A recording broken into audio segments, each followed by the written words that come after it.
ഫിലിപ്പിയർക്ക് എഴുതിയ ലേഖനം 2-ാം അധ്യായം 21-ാം തിരുവചനം. എല്ലാവരും അന്വേഷിക്കുന്ന സ്വന്തം കാര്യമാണ്, യേശു ക്രിസ്തുവിൻ്റെതല്ല. ഓരോ വ്യക്തികളും പ്രാർത്ഥിക്കാൻ വരുന്നുണ്ട്. എന്നാൽ പ്രാർത്ഥിക്കാൻ വരുന്നവരെ അവൻ്റെതായ പ്രാർത്ഥന നിയോഗങ്ങളാണ്. എന്നാൽ യേശു ക്രിസ്തുവിൻ്റെതല്ല എന്നുള്ളതാണ് ഇന്ന് വേദനാജനകമായ കാര്യം. ഓരോ വ്യക്തികളും എന്തിനു വേണ്ടിയാണ് പ്രാർത്ഥിക്കുന്നത്? ധ്യാനത്തിൽ നിയോഗങ്ങൾ എഴുതി കൊടുക്കുന്നുണ്ട്. വിശുദ്ധ കുർബാനയെ നാം സമർപ്പിച്ച് പ്രാർത്ഥിക്കുന്നുണ്ട്. എല്ലാവർക്കും പ്രാർത്ഥിക്കാനുള്ളത് തൻ്റെ വീട്, തൻ്റെ മക്കൾ, തൻ്റെ ജീവിത പങ്കാളി, രോഗങ്ങളിൽ ഞങ്ങളെ രക്ഷിക്കണമേ, ആപത്തുകളിൽ നിന്നും വിപത്തുകളിൽ നിന്നും മരണത്തിൽ ഞങ്ങളെ രക്ഷിക്കണമേ. ഇതൊക്കെയാണ് എല്ലാവർക്കും പ്രാർത്ഥിക്കാനുള്ളത്.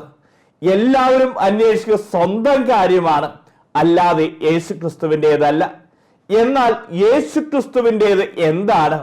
അത് ആത്മാക്കളുടെ രക്ഷയാണ്. സഭയിൽ വിശുദ്ധ ബെർണാഡ് കോൾഡോ ഈ വിശുദ്ധൻ പറയുന്ന ഇങ്ങനെയാണ്: ഈശോ അദ്ദേഹത്തിന് പ്രത്യക്ഷപ്പെട്ടു, അതിനുശേഷം പറയുകയാണ്, ആത്മാക്കളുടെ രക്ഷയ്ക്കായി കഠിനാധ്വാനം ചെയ്യുവിൻ. ഇതാണ് ഈശോയെ ഏറ്റവും കൂടുതൽ സന്തോഷിപ്പിക്കുന്നത്. ആത്മാക്കളുടെ രക്ഷയ്ക്ക് വേണ്ടി കഠിനാധ്വാനം ചെയ്യണം. അതാണ് നമ്മെ വചനം ഓർമ്മിപ്പിക്കുന്നത്. മത്തായി സുവിശേഷം 6-ാം അധ്യായം 33-ാം തിരുവചനം: നിങ്ങൾ ആദ്യം അവിടുത്തെ രാജ്യവും നീതിയും അന്വേഷിക്കുകയും ബാക്കിയെല്ലാം അതിനോടുകൂടെ കൂട്ടി യോജിക്കപ്പെടും. നമ്മൾ ഓർക്കേണ്ട കാര്യം, നമ്മളൊക്കെ ആഗ്രഹിക്കുന്നത് എന്തിനു വേണ്ടിയിട്ടാ? സ്വന്തം കാര്യങ്ങൾ, ആ സ്വന്തം കാര്യങ്ങൾ നേടിയെടുക്കുക എന്നുള്ളതാണ്. എന്നാൽ ഈശോ ഏറ്റവും കൂടുതൽ സന്തോഷിപ്പിക്കുന്ന എന്താണ്? ആത്മാക്കൾക്ക് വേണ്ടി കഠിനാധ്വാനം ചെയ്യുക, ആത്മാക്കളെ വീണ്ടെടുക്കുക, ആത്മാക്കളെ നേടിയെടുക്കുക എന്നുള്ളതാണ്. ആത്മാക്കൾക്ക് വേണ്ടി ഓരോ വ്യക്തികളും കഠിനാധ്വാനം ചെയ്യണം എന്ന് തന്നെയാണ് ഈശോ വിശുദ്ധാത്മാക്കൾക്ക് പ്രത്യക്ഷപ്പെട്ട് അവിടുന്ന് പറഞ്ഞു തരുന്നത്. നമുക്ക് കാണാൻ സാധിക്കും, കുരിശിൽ വിശുദ്ധ യോഹന്നാൻ 3 പാതകളെ കുറിച്ച് പറയുന്നുണ്ട്. ഒന്നാമത്തെ പാത അധമപാത, രണ്ടാമത്തെ പാത മധ്യമപാത, മൂന്നാമത്തെ പാത ഉത്തമപാത. എന്താണ് അധമപാത? അധമപാത എന്ന് പറഞ്ഞു കഴിഞ്ഞാൽ സ്വന്തം കാര്യങ്ങൾ തന്നെ. എനിക്ക് രോഗങ്ങൾ മാറ്റിത്തരണം, എൻ്റെ കടബാധ്യത എടുത്തു മാറ്റണം, എൻ്റെ കുഞ്ഞുങ്ങളെ വിദേശത്ത് എത്തിക്കണം, അതുപോലെ തന്നെ എൻ്റെ കുടുംബത്തെ നീ കാത്തു പരിപാലിക്കണം, അതുപോലെ എനിക്ക് വലിയ വീട് വേണം, വലിയ ജോലി വേണം, നല്ല കാറ് വേണം, ഒരുപാട് സ്വർണം വേണം. ഇങ്ങനെയുള്ള സ്വന്തം കാര്യങ്ങൾ നോക്കിക്കൊണ്ട് ഒരു വ്യക്തി പ്രാർത്ഥിക്കുന്നുണ്ടെങ്കിൽ ആ വ്യക്തി ഇപ്പോഴും അധമപാതയിലേക്ക് കിടക്കുന്നത്. രണ്ടാമത്തെ ഘട്ടത്തെ കുറിച്ച് പറയുകയാണ്, അത് മധ്യമപാതയാണ്. മധ്യമപാത എന്ന് പറഞ്ഞാൽ ദൈവത്തിന്റെ വരദാനങ്ങളൊക്കെ ഉപയോഗിച്ച് ഒരു വ്യക്തി പ്രാർത്ഥിക്കുന്നു, വരദാനങ്ങൾക്ക് വേണ്ടി ദാഹിക്കുന്നു. ഈ വ്യക്തിയെ സംബന്ധിച്ചിടത്തോളം രോഗശാന്തി വരം വേണം, അത്ഭുതങ്ങൾ പ്രവർത്തിക്കാനുള്ള വരം വേണം, ജ്ഞാനത്തിന്റെ വരം വേണം, അതുപോലെ ഭാഷാവരം വേണം. ഇങ്ങനെ വരങ്ങൾക്കൊക്കെ വേണ്ടി പ്രാർത്ഥിക്കുന്നു, വരങ്ങൾ ഉപയോഗിച്ച് ശുശ്രൂഷ ചെയ്യുന്നു. ഇതിനെയാണ് മധ്യമപാത എന്നുള്ളത്. എന്നാൽ ഏറ്റവും വലുത് എന്ന് പറഞ്ഞുകൊണ്ട് കുരിശിലെ വിശുദ്ധ യോഹന്നാൻ പറയുകയാണ്, അത് ഉത്തമപാതയാണ്. ഉത്തമപാത എന്ന് പറഞ്ഞു തരുന്നത് ഈശോയെ സന്തോഷിപ്പിക്കുക എന്ന് മാത്രമാണ്. അതായത് ഈശോയെ എങ്ങനെ എനിക്ക് സന്തോഷിപ്പിക്കാം, എൻ്റെ ജീവിതം കൊണ്ട് എങ്ങനെ ഈശോയെ സന്തോഷിപ്പിക്കാം, അതിനെക്കുറിച്ച് ഒരു വ്യക്തി എപ്പോഴും ചിന്തിച്ചു നടക്കുന്നതാണ് ഉത്തമപാത. എന്നാൽ ഈശോയെ സന്തോഷിപ്പിക്കാനുള്ള ഏറ്റവും നല്ല മാർഗം എന്താണ്? അതാണ് ആത്മാക്കളെ രക്ഷ, ആത്മാക്കളെ നേടിയെടുക്കുക, ആത്മാക്കൾക്ക് വേണ്ടി കഠിനാധ്വാനം ചെയ്യുക. ഇതാണ് ഈശോ നമ്മിൽ നിന്ന് ആഗ്രഹിക്കുന്നത്. ലൂക്കായുടെ സുവിശേഷം 10-ാം അധ്യായം 17 മുതൽ 20 വരെയുള്ള തിരുവചനം കാണാൻ സാധിക്കും. അവരെല്ലാം യേശുവിന്റെ അരികിലേക്ക് തിരിച്ചു വന്നിട്ട് പറയുന്നുണ്ട്, നിന്റെ നാമത്തിൽ പിശാചുക്കൾ പോലും കീഴടങ്ങുന്നത് ഞങ്ങൾ കണ്ടു. നിന്റെ നാമത്തിൽ പിശാചുക്കൾ പോലും ഞങ്ങൾക്ക് കീഴടങ്ങുന്നത് ഞങ്ങൾ കണ്ടു. ആ സമയത്ത് യേശു അവരോട് എന്താ പറയുന്നത്? പിശാചുക്കൾ നിങ്ങൾക്ക് കീഴടങ്ങി എന്നതിൽ നിങ്ങൾ സന്തോഷിക്കേണ്ട. എന്തിലാണ് നിങ്ങൾ സന്തോഷിക്കേണ്ടത്? നിങ്ങളുടെ പേരുകൾ സ്വർഗത്തിൽ എഴുതപ്പെട്ടിരിക്കുന്നു എന്നതിലാണ് നിങ്ങൾ സന്തോഷിക്കേണ്ടത്. നമ്മുടെ ഓരോരുത്തരുടെയും പേരുകൾ നരകത്തിലല്ല എഴുതേണ്ടത്, സ്വർഗത്തിലാണ് എഴുതപ്പെടേണ്ടത്. ഈ സ്വർഗത്തിൽ എൻ്റെ പേരെഴുതുന്നത് എങ്ങനെയാണ്? എന്റെ ജീവിതം കൊണ്ട് ആത്മാക്കളെ നേടിയെടുക്കുമ്പോഴാണ് സ്വർഗത്തിൽ എൻ്റെ പേര് എഴുതപ്പെടുക. വീണ്ടും ലൂക്കായുടെ സുവിശേഷം 15-ാം അധ്യായം 7-ാം തിരുവചനം പറയുന്നു, 99 നീതിമാന്മാരെക്കാൾ അനുദപിക്കുന്ന ഒരു പാപിയെ കുറിച്ച് സ്വർഗത്തിൽ വലിയ സന്തോഷം ഉണ്ടായിരിക്കും എന്ന്. വീണ്ടും യോഹന്നാന്റെ സുവിശേഷം 6-ാം അധ്യായം 38 മുതൽ തിരുവചനങ്ങളിൽ കാണാൻ സാധിക്കും. ഞാൻ സ്വർഗത്തിൽ ഇറങ്ങി വന്നിരിക്കുന്നത് എന്റെ ഇഷ്ടം പ്രവർത്തിക്കുവാനല്ല, എന്റെ അയച്ചവന്റെ ഇഷ്ടം പ്രവർത്തിക്കുവാനാണ്. അതിനുശേഷം വചനം പറയുകയാണ്, അവിടുന്ന് എനിക്ക് നൽകിയവരിൽ ഒരുവൻ പോലും നഷ്ടപ്പെടാതെ അന്ത്യദിനത്തിൽ ഉയർപ്പിക്കണമെന്നാണ് എന്നെ അയച്ചവന്റെ ഇഷ്ടം. എന്നെ ഏൽപ്പിച്ചവരെ ഒരുവൻ പോലും നഷ്ടപ്പെടാതെ സ്വർഗത്തിൽ അവരെ ജനിപ്പിക്കുക എന്നുള്ളതാണ്, അന്ത്യദിനത്തിൽ അവരെ ഉയർപ്പിക്കുക എന്നുള്ളതാണ് അവിടുത്തെ ഇഷ്ടമെന്ന് യേശു നമുക്ക് പറഞ്ഞു തരികയാണ്. നമ്മൾ ഓർക്കേണ്ട കാര്യമുണ്ട്, ദൈവം എന്നെ ഭരമേൽപ്പിച്ച വ്യക്തികളെ ഞാൻ സ്നേഹിക്കുന്നുണ്ടോ? ഞാൻ സ്നേഹിക്കുന്നതിന്റെ അടയാളം എന്താ? ദൈവം എന്നെ ഭരമേൽപ്പിച്ച വ്യക്തി ആരൊക്കെയാ? ഞാനുമായി ഒട്ടുനിൽക്കുന്ന വ്യക്തികളാ. ഈ സമയം നിങ്ങൾ ചിന്തിക്കുന്നുണ്ട്, ദൈവം എന്നെ ഭരമേൽപ്പിച്ച വ്യക്തി എന്റെ കുടുംബം, എന്റെ ജീവിത പങ്കാളി, എന്റെ മക്കൾ, എന്റെ മാതാപിതാക്കൾ, എന്റെ സഹോദരങ്ങൾ, എന്റെ മരുമക്കൾ, എന്റെ പേരക്കിടാങ്ങൾ, ഇതൊക്കെയാണ് നമ്മുടെ തലയിലൂടെ പോകുന്നത്. എന്താ സ്നേഹിക്കുന്നു എന്നതിന്റെ അടയാളം എന്താ? ഞാൻ ഇവരൊക്കെ സ്നേഹിക്കുന്നുണ്ട്, ഇവർക്കൊക്കെ നല്ല വിദ്യാഭ്യാസം കൊടുത്തു, നല്ല ജോലി വാങ്ങിക്കൊടുത്തു, അവർക്ക് നല്ല ഭക്ഷണം ഉണ്ടാക്കി കൊടുത്തു, നല്ല വസ്ത്രം വാങ്ങിക്കൊടുത്തു. ഇതൊക്കെയാണ് സ്നേഹിക്കുന്നു എന്നതിന്റെ അടയാളമായിട്ട് നമ്മൾ കാണുന്നത്. എന്നാൽ സ്വർഗം ആഗ്രഹിക്കുന്നത് എന്താണെന്നറിയോ? ഈശോ ആഗ്രഹിക്കുന്നത് എന്താണെന്നറിയോ? ദൈവം എന്നെ ഭരമേൽപ്പിച്ചവരെ സ്വർഗത്തിൽ ജനിപ്പിക്കുക എന്നുള്ളതാണ് സ്നേഹിക്കുന്നു എന്നതിന്റെ അടയാളം. ഞാനുമായി ഒട്ടുനിൽക്കുന്ന വ്യക്തികളുണ്ടല്ലോ, അവരെല്ലാം സ്വർഗത്തിൽ എനിക്ക് ജനിപ്പിക്കണം. ആ സ്വർഗത്തിൽ ജനിപ്പിക്കുന്നുവെങ്കിൽ മാത്രമേ ഞാൻ അവരെ സ്നേഹിക്കുന്നുള്ളൂ. ഓർക്കുക പ്രിയപ്പെട്ടവരെ, ഞാൻ സ്വർഗത്തിൽ പോയി, എന്നാൽ ദൈവം എന്നെ ഭരമേൽപ്പിച്ച വ്യക്തികളുണ്ട്. എന്റെ ജീവിത പങ്കാളി, എന്റെ മക്കൾ, എന്റെ സഹോദരങ്ങൾ, ആരൊക്കെ ഞാനുമായി ഒട്ടുനിൽക്കുന്നുണ്ടോ? ഒരുപക്ഷെ ഞാൻ ജോലി ചെയ്യുന്ന സ്ഥലങ്ങളിൽ എന്റെ കമ്പാരിയൻസ് ആയ വ്യക്തികളായിരിക്കാം, എന്റെ കൂടെ വർക്ക് ചെയ്യുന്ന വ്യക്തികളായിരിക്കാം. ഞാനുമായി ഒട്ടുനിൽക്കുന്ന വ്യക്തികളെ മുഴുവൻ സ്വർഗത്തിൽ ജനിപ്പിക്കണം. അല്ലാതെ അവരെ ഞാൻ സ്നേഹിച്ചു എന്ന് പറഞ്ഞുകൊണ്ട് ഭക്ഷണം വാങ്ങിക്കൊടുത്തോണ്ട് കാര്യമില്ല. അവർ സ്നേഹിച്ചു എന്ന് പറഞ്ഞുകൊണ്ട് അവർ ചോദിക്കുന്നത് മുഴുവൻ അവർക്ക് വാങ്ങിക്കൊടുത്തുകൊണ്ട് കാര്യമില്ല. ഞാൻ സ്നേഹിക്കുന്നത് എന്റെ അടയാളം എന്താ? ഞാൻ ആ കൊച്ചിന് ഇടയ്ക്കിടയ്ക്ക് ഐസ്ക്രീം മേടിച്ചു കൊടുക്കാറുണ്ട്, ഞാൻ കൊച്ചു ചോദിക്കും മിഠായി മേടിച്ചു കൊടുക്കാറുണ്ട്. ഇതൊന്നുമല്ല സ്നേഹിക്കുന്നു എന്നതിന്റെ അടയാളം. മറിച്ച് ദൈവം എന്നെ ഭരമേൽപ്പിച്ചിരിക്കുന്ന വ്യക്തികൾ, അവരെ സ്വർഗത്തിൽ ജനിപ്പിക്കുക എന്നുള്ളതാണ് സ്നേഹിക്കുക എന്നതിന്റെ അടയാളം. എന്നാ പ്രിയപ്പെട്ടവരെ, അതൊരു സങ്കുചിതമായ അവസ്ഥയെ നാം ചിന്തിക്കുമ്പോൾ, എന്നാൽ അതിനേക്കാൾ വിശാലമായി ആത്മാക്കൾക്ക് വേണ്ടി ഒരു ദാഹം എന്റെയും നിങ്ങളുടെ ഹൃദയത്തിൽ ഉണ്ടാകണം. മിസ്റ്റർ ലോറൻസ് ജസ്റ്റീനിയും പറയുന്നുണ്ട്, ദൈവത്തെ പ്രീതിപ്പെടുത്തണമെങ്കിൽ കഠിന പ്രയത്നം ചെയ്ത് ആത്മാക്കളെ നേടിയെടുക്കണം. കഠിന പ്രയത്നം ചെയ്ത് ആത്മാക്കളെ നേടിയെടുക്കണം. അതാണ് നമുക്ക് വിശുദ്ധാത്മാക്കളൊക്കെ, സഭയുടെ പിതാക്കന്മാരൊക്കെ നമുക്ക് കാണിച്ചു തന്നിരിക്കുന്നത്. ഇനിയുള്ള എന്റെ ജീവിതം ആത്മാക്കൾക്ക് വേണ്ടിയുള്ള നെട്ടോട്ടമാണ്. തുരുമ്പ് പിടിച്ച് കളയാനുള്ളതല്ല എന്റെ ജീവിതം. ആത്മാക്കൾക്ക് വേണ്ടി കഠിനാധ്വാനം ചെയ്ത് ആത്മാക്കളെ നേടിയെടുക്കാനുള്ളതാ എന്റെ ജീവിതം. ഒരു കമ്പനിയിൽ സെയിൽസ്മാന് ടാർഗറ്റ് കൊടുത്തിട്ടുണ്ട്. ഇത്ര ടാർഗറ്റ് ഉണ്ടാകണം, ഇത്ര ബിസിനസ് നീ നടത്തിയിരിക്കണം. ഈ സെയിൽസ്മാൻ എന്താ ചെയ്യുന്നത്? അതിനു വേണ്ടി കഠിനാധ്വാനം ചെയ്യുക. ആര് വന്നു കഴിഞ്ഞാലും ആ വ്യക്തിക്ക് സംസാരിക്കാനുള്ളത് ആ ബിസിനസിനെ കുറിച്ചാ.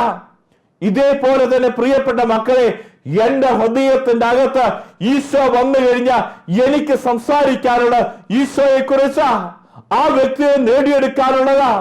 ഇത്രയും കാലം ഈ ലോകത്ത് ഞാൻ ജീവിച്ചിട്ട് ഈ ജീവിതം കൊണ്ട് എത്ര ആത്മാക്കളെ എനിക്ക് നേടിയെടുക്കാൻ സാധിച്ചിട്ടുണ്ട്. നമ്മുടെ ആത്മാവിന്റെ അവസ്ഥ പോലും നമുക്കറിയില്ല. എന്നാൽ ഒരു കാര്യം തിരിച്ചറിഞ്ഞു, ഒരു സെയിൽസ്മാൻ ഓരോ മാസവും അവന് ടാർഗറ്റ് കൊടുത്തിട്ടുണ്ടെങ്കിൽ ആ ടാർഗറ്റ് അവൻ കംപ്ലീറ്റ് ചെയ്യുന്നുണ്ട്. ഇതേപോലെ തന്നെ നമ്മൾ ഓരോരുത്തരും ഓർത്തിരിക്കുക, അവന്റെ ഉള്ളിൽ ആ ടാർഗറ്റ് തീർത്തില്ലെങ്കിൽ അവനൊരു വിഷമ, അവനൊരു വേദനയ. എന്റെ ടാർഗറ്റ് എനിക്ക് കംപ്ലീറ്റ് ചെയ്യാൻ സാധിച്ചിട്ടില്ല എന്നുള്ളത്. ഇതേപോലെ തന്നെ നമ്മുടെ ഹൃദയത്തിന്റെ അകത്ത് ആത്മാക്കളെ കുറിച്ച് ഒരു വേദന ഉണ്ടാവണം. ദൈവം എന്നെ ഭരമേൽപ്പിച്ചിരിക്കുന്ന ഈ ആത്മാക്കളുണ്ട്, ആ ആത്മാക്കളെ നേടിയെടുക്കണം. അവന്റെ ആത്മാവിനെ സ്വർഗത്ത് ജയിപ്പിക്കുന്ന രീതിയിൽ ആ ആത്മാവിനെ നേടിയെടുത്ത് എന്റെ സ്വർഗം തുറക്കുന്ന താക്കോലുകളാക്കി ഈ ആത്മാക്കളെ മാറ്റിയെടുക്കണം. പ്രിയപ്പെട്ടവരെ, നമ്മൾ വിചാരിക്കുന്നുണ്ട് ഞാൻ എന്റെ കുടുംബത്തിന്റെ കാര്യമൊക്കെ നോക്കുന്നുണ്ട്, എന്റെ മക്കളുടെ കാര്യമൊക്കെ നോക്കുന്നുണ്ട്, ഞാൻ വിശുദ്ധ കുർബാനയിൽ പങ്കെടുക്കുന്നുണ്ട്, എനിക്ക് കൂദാശ ജീവിതമൊക്കെ ഉണ്ട്, പക്ഷേ അതുകൊണ്ട് മാത്രം സ്വർഗത്തിൽ പോകുമെന്ന് നമ്മൾ ആരും ചിന്തിക്കേണ്ട. ദൈവം എന്നെ ഭരമേൽപ്പിച്ചിരിക്കുന്ന ഓരോ വ്യക്തികളെയും കർത്താവിന് വേണ്ടി നേടിയെടുക്കണം. ഈ ജീവിതം ആത്മാക്കളെ നേടിയെടുക്കാൻ വേണ്ടി കർത്താവ് തന്നിരിക്കുന്ന, അതിനുവേണ്ടി കഠിനാധ്വാനം ചെയ്യണം. വീണ്ടും വിശുദ്ധാത്മാക്കൾ പറയുകയാണ്, രഹസ്യ ജീവിതത്തിൽ പരിഹാരം ചെയ്ത് പ്രാർത്ഥിക്കണം. ഒരു മനുഷ്യനും അറിയാത്ത ഒരു അധ്വാനം എന്റെ ജീവിതത്തിൽ ഉണ്ടാവണം. ഒരു മരത്തിന്റെ വേര്, ആ വേരെപ്പോഴും മണ്ണിനടിയിലാണ്. അല്ലാതെ ഈ വേര് മുഴുവൻ മണ്ണിന് പുറത്തായിരുന്നുവെങ്കിൽ എന്തായിരിക്കും ആ മരത്തിന്റെ അവസ്ഥ? മരം കാറ്റ് വന്ന്, വലിയ ശക്തമായ കാറ്റ് വന്ന് അത് മറഞ്ഞു വീഴും. എന്നാൽ ഈ മരത്തിന്റെ വേര് മുഴുവൻ എപ്പോഴും മണ്ണിനടിയിലാണ്. ആ വേര് എന്തോരം ആഴത്തിലേക്ക് അത് പോയിട്ടുണ്ടെന്ന് ആരും അറിയുന്നില്ല. അതൊരു രഹസ്യാത്മകതയാ. ഇതേപോലെ തന്നെ നമ്മുടെ ആത്മീയ ജീവിതത്തിലും ആരും അറിയാതെ രഹസ്യ ജീവിതത്തിൽ നമുക്ക് പരിഹാരം ചെയ്യാൻ സാധിക്കണം. ആത്മാക്കളെ നേടിയെടുക്കാൻ വേണ്ടി പരിഹാരം ചെയ്യാൻ സാധിക്കണം. വിശുദ്ധാത്മാക്കളൊക്കെ കാണിച്ചു തന്ന വഴി ഇത് തന്നെയാ. വിശുദ്ധ ഫൗസ്തീന പുണ്യവതിയുടെ മുമ്പിൽ ഈശോ പ്രത്യക്ഷപ്പെട്ടുകൊണ്ട് പറഞ്ഞു, ഞാൻ പോളണ്ടിനെ നശിപ്പിക്കാൻ പോവുക.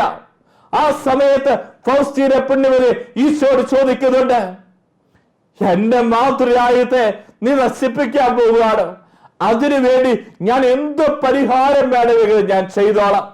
ഈ സമയത്ത് ഫൗസ്തീന പുണ്യവതി ഉണ്ടല്ലോ, പിന്നീട് ഒരു പരിഹാര ജീവിതം ആരംഭിക്കുക.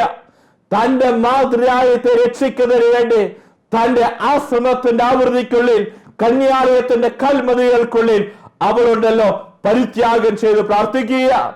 ആരും അറിയുന്നില്ല അവൾ ചെയ്യുന്ന ത്യാഗങ്ങൾ, അവൾ നടത്തുന്ന കുരിശിന്റെ വഴി, അവൾ ചൊല്ലിത്തീർക്കുന്ന ജപമാല പ്രാർത്ഥന. കാരണം എന്റെ മാതൃരാജ്യത്തെ എനിക്ക് വീണ്ടെടുക്കണം. കാണാൻ സാധിക്കും, ഈ മാതൃരാജ്യത്തെ വീണ്ടെടുക്കുന്നതിന് വേണ്ടി ഒരു പാവപ്പെട്ട കന്യാസ്ത്രീ തന്റെ ആശ്രമത്തിന്റെ ആ കൽമതിലുകൾക്കുള്ളിൽ അവിടെ നിന്ന് പരിത്യാഗം ചെയ്ത് പ്രാർത്ഥിച്ചു. അതിന്റെ ഫലം എന്താ ഉണ്ടായേ? രണ്ടാം ലോക മഹായുദ്ധത്തിൽ ഈ പോളണ്ടിന്റെ ചുറ്റുമുള്ള രാജ്യങ്ങളിലൊക്കെ ബോംബുകൾ വർഷിക്കപ്പെട്ടപ്പോൾ ഒരു ബോംബ് പോലും ഈ പോളണ്ടിൽ വർഷിക്കപ്പെട്ടിട്ടില്ല. കാരണം എന്താ? ഒരു വ്യക്തി പരിത്യാഗം ചെയ്ത് പ്രാർത്ഥിച്ചതിന്റെ ഫലമാ. വീണ്ടും കാണാൻ സാധിക്കും, ഒരു വ്യക്തി പരിത്യാഗം ചെയ്ത് പ്രാർത്ഥിച്ചോ, ഫൗസ്തീന പുണ്യവതി അധികാരികന്മാരായ വിശുദ്ധാത്മാക്കൾ ആ രാജ്യത്ത് ഉണ്ടാവുക. വിശുദ്ധ ജോൺ പോൾ രണ്ടാമൻ മാർപ്പാപ്പ, വിശുദ്ധ ഫൗസ്തീന, മാക്സിമിലിയൻ കോൾവേ, ഇതുപോലെയുള്ള വിശുദ്ധാത്മാക്കള്, അധികാരികന്മാരായ വിശുദ്ധാത്മാക്കള് അവിടെ നിന്നുണ്ടാവുക. കണ്ടോ പ്രിയപ്പെട്ടവരെ, നമ്മൾ ഓരോരുത്തരും പ്രാർത്ഥിക്കുന്ന പ്രാർത്ഥനകൾ, നമ്മൾ ഓരോരുത്തരും രഹസ്യ ജീവിതത്തിൽ പരിഹാരം ചെയ്ത് പ്രാർത്ഥിക്കുമ്പോൾ അത് വലിയ ശക്തിയുണ്ട്. ഞാൻ പരിഹാരം ചെയ്ത് പ്രാർത്ഥിക്കാൻ വേണ്ടി ഇന്ന് തീരുമാനം എടുത്തു കഴിഞ്ഞാൽ അത് ആരോടും പറയേണ്ട ആവശ്യമില്ല. നീയും നിന്റെ ഈശോയും തമ്മിലുള്ള ബന്ധം, മരത്തിന്റെ വേരുകൾ ഇതാ മണ്ണിനടിയിലായിരിക്കുന്ന പോലെ. എന്നാൽ ഈ വേരുകൾ പുറത്തേക്ക് വന്നാൽ എന്താ സംഭവിക്കുക? ആ മരത്തിന്റെ ബലം കുറയും. കാറ്റ് വന്നാൽ ഒരുപക്ഷെ അത് മറഞ്ഞു വീഴാൻ സാധ്യതയുണ്ട് എന്നുള്ളതാണ്. പ്രിയപ്പെട്ടവരെ, ജെറമിയ പ്രവാചകന്റെ പുസ്തകം 6-ാം അധ്യായം 9-ാം തിരുവചനം പറയുന്നു, സൈന്യങ്ങളുടെ കർത്താവ് അരുൾ ചെയ്യുന്നു, മുന്തിരിയുടെ കാലാപ്പെറുക്കുന്നത് പോലെ ഇസ്രായേലിൽ അവശേഷിച്ചവരെ തേടിപ്പിടിക്കുക. മുന്തിരിപ്പഴം ശേഖരിക്കുന്നവരെ പോലെ അതിന്റെ ശാഖകൾ വീണ്ടും വീണ്ടും തിരയുക. കണ്ടോ പ്രിയപ്പെട്ടവരെ, വചനം നമ്മെ ഓർമ്മിപ്പിക്കുകയാണ്. മുന്തിരിയുടെ കാലാപ്പെറുക്കുന്നത് പോലെ ഇസ്രായേലിൽ അവശേഷിച്ചവരെ തേടിപ്പിടിക്കുക. മുന്തിരിപ്പഴം ശേഖരിക്കുന്നത് പോലെ അതിന്റെ ശാഖകളിൽ വീണ്ടും വീണ്ടും തിരയുക. ജെറമ്യ പ്രവാചകന്റെ പുസ്തകം 6-ാം അധ്യായം 9-ാം തിരുവചനം പറയുകയാണ്, നീ തേടിപ്പിടിക്കണം, നീ ശേഖരിക്കണം, നീ തിരയണം, നീ തേടിപ്പിടിക്കണം. നമ്മൾ പലപ്പോഴും ചിന്തിക്കുന്നുണ്ട്, എൻ്റെ അടുത്തേക്ക് ഒരാൾ ഇങ്ങോട്ട് വരട്ടെ, വന്നു കഴിയുമ്പോ ഞാൻ അവനോട് കർത്താവിശ്വസിയെ കുറിച്ച് ഞാൻ പ്രസംഗിക്കാം, അവനോട് ഞാൻ പറഞ്ഞു കൊടുക്കാം. എന്നാ പ്രിയപ്പെട്ടവരെ, എന്നാൽ ജെറമ്യ പ്രവാചകൻ നമ്മെ ഓർമ്മിപ്പിക്കുക, നീ തേടിപ്പിടിക്കണം, നീ പോകണം, നീ ആത്മാവിനെ നേടിയെടുക്കണം. തകർന്നു കിടക്കുന്ന ഒരു കുടുംബം, മദ്യപാനിയായി ജീവിക്കുന്ന ഒരു കുടുംബനാഥൻ, നീ ചെല്ലണം. അവരെ ഉണ്ടല്ലോ, അവനെ ക്രിസ്തുവിന് വേണ്ടി നേടിയെടുക്കാൻ വേണ്ടി ക്രിസ്തു നിനക്ക് തന്നിരിക്കുന്ന ഒരാത്മാവ്. ആ വ്യക്തിയുടെ അടുത്ത് ഓടിച്ചെന്ന് നീ അങ്ങോട്ട് പറയുകയല്ല ചെയ്യണ്ടേ, മറിച്ച് നീ പരിഹാരം ചെയ്യണം, ആ വ്യക്തിക്ക് വേണ്ടി പ്രാർത്ഥിക്കണം, പിന്നെ ആ വ്യക്തിയുടെ അടുക്കിലേക്ക് ചെല്ലണം. ഇങ്ങനെയൊക്കെ ജീവിച്ച പോരാ. നമുക്ക് കർത്താവിനെ അറിയണ്ടേ, വചനം കേൾക്കണ്ടേ, കുദാസ് ജീവിതത്തിലേക്ക് തിരിച്ചു വരണ്ടേ. ഇതേപോലെ ഓരോ വ്യക്തിയുടെ അടുക്കിലേക്ക് ചെന്ന് ക്രിസ്തുവിനെ കൊടുക്കാൻ സാധിക്കണം. ചോദിക്കുന്നു, ഇന്ന് നമ്മുടെ ജീവിതം കൊണ്ട് എത്ര ആത്മാക്കളെ നമ്മൾ നേടിയെടുത്തിട്ടുണ്ട്? എത്ര പേരോട് ബോധപൂർവം എന്റെ ചങ്ങിലുള്ള ദൈവവിശ്വാസം എന്റെ ഹൃദയത്തിൽ കൊണ്ടുപോയി നടക്കുന്ന എന്റെ യേശുവിനെ കുറിച്ച് ഞാൻ പ്രസംഗിച്ചിട്ടുണ്ട്? പ്രിയപ്പെട്ടവരെ, ഓർക്കുക, നമ്മെ സംബന്ധിച്ചിടത്തോളം നമ്മൾ പലപ്പോഴും നമ്മുടെ സ്വന്തം കാര്യം മാത്രമേ ഉള്ളൂ.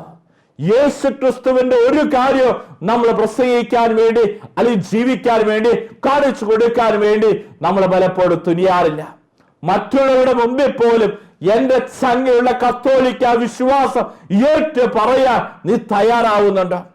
പ്രിയപ്പെട്ടവരെ, വിശുദ്ധ ജോൺ ക്രിസോസ്റ്റം ഈ വിശുദ്ധൻ പറയുകയാണ്, ദൈവത്തിന്റെ കണ്ണിൽ ഏറ്റവും വിലയുള്ളത് മനുഷ്യന്റെ ആത്മാവാണ്. ദൈവത്തിന്റെ കണ്ണുകളിൽ ഏറ്റവും വിലയുള്ളത് മനുഷ്യന്റെ ആത്മാവാണ്. ഈശോയുടെ ജീവിതത്തെ കാണാൻ സാധിക്കും. ഈശോ എത്ര വലിയ കാര്യങ്ങൾ ചെയ്യുകയാണെങ്കിലും യേശു വ്യക്തിപരമായി ആത്മാക്കളെ നേടിയെടുത്ത വ്യക്തിയാണ്.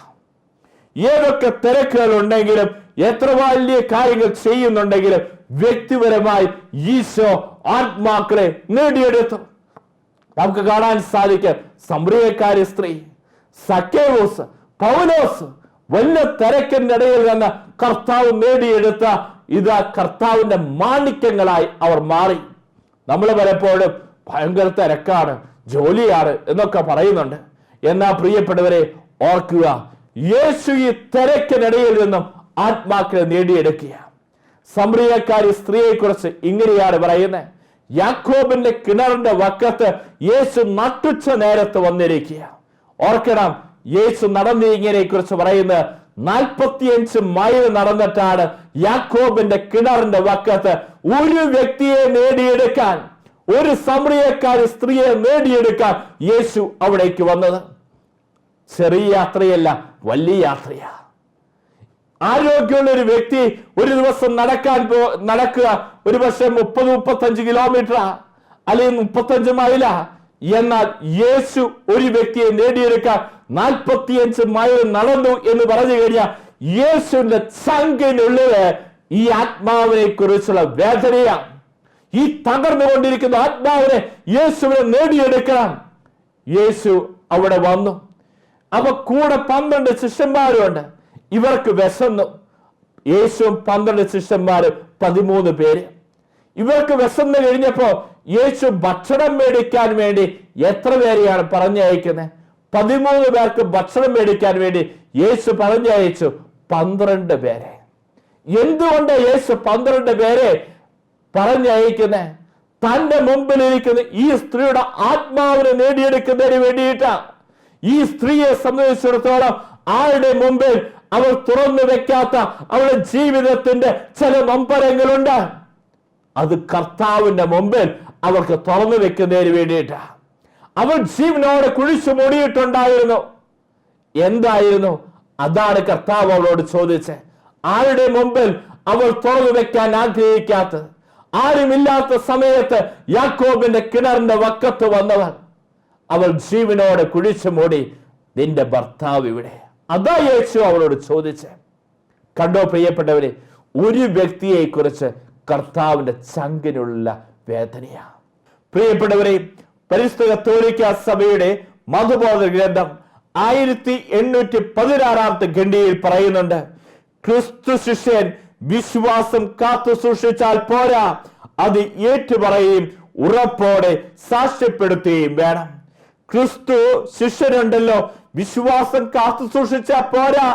ഞാൻ പള്ളി പോകുന്നുണ്ട്, കുമ്പസാരിക്കുന്നുണ്ട്, കുദാശ ജീവിതമുണ്ട്, കുടുംബ പ്രാർത്ഥനയുണ്ട് എന്ന് പറഞ്ഞുകൊണ്ട് മാത്രം കാര്യമില്ല.